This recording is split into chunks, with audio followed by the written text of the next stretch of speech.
A friend of mine said something the other day to me that I thought was really thought-provoking. And she was talking about Christians, and she was saying, I wonder what word is foremost on people's minds at the moment. Are they thinking more about coronavirus? Is that filling their hearts, their minds, their lips? Or are they thinking about Jesus? And does he fill the hearts and the minds and the lips?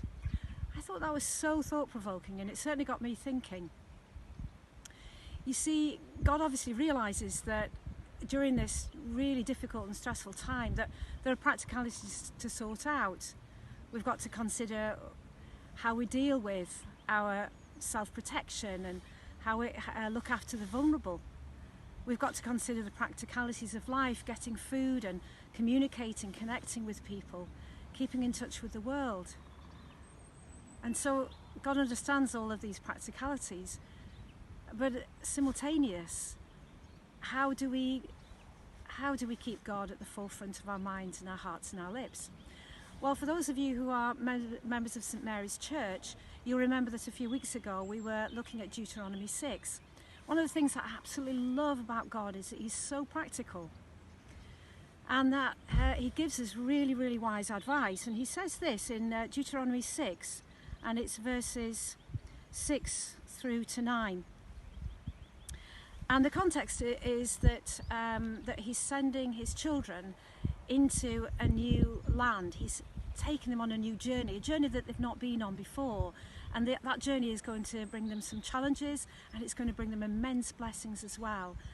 And he's speaking through Moses, and actually this is one of Moses's last sermons to his people that he has guided faithfully for so long.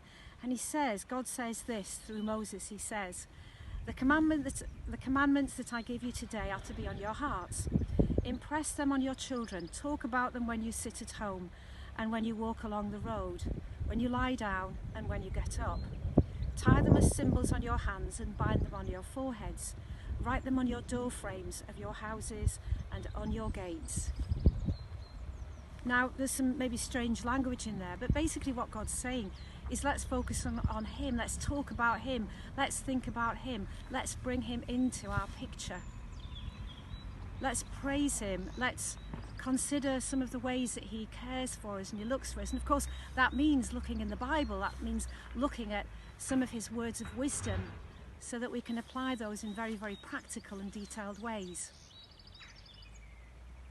I've come out today just to get some fresh air and a fresh perspective, because frankly if I watch the news for too long then I sink deep into that place where I am more inclined to think more about coronavirus than I am about God. And so just getting out for a short while and a short walk helps me to realign my perspective. And so I go back to that thought-provoking comment that my friend made. Is coronavirus more on our hearts and our minds and on our lips at the moment, or is God?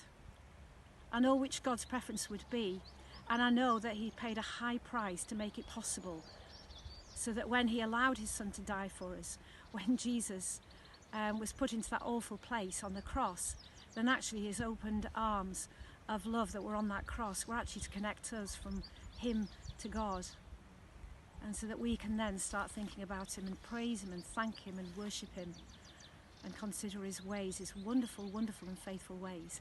And as we do that, what then happens is that we change our perspective. We change our perspective. So let's maybe consider, can we put Jesus as a priority in our minds and our hearts and our lips, even if it's just for a short while? And maybe as we do, then we'll get more and more into that spiritual practice and receive the benefits of that. Have a great day.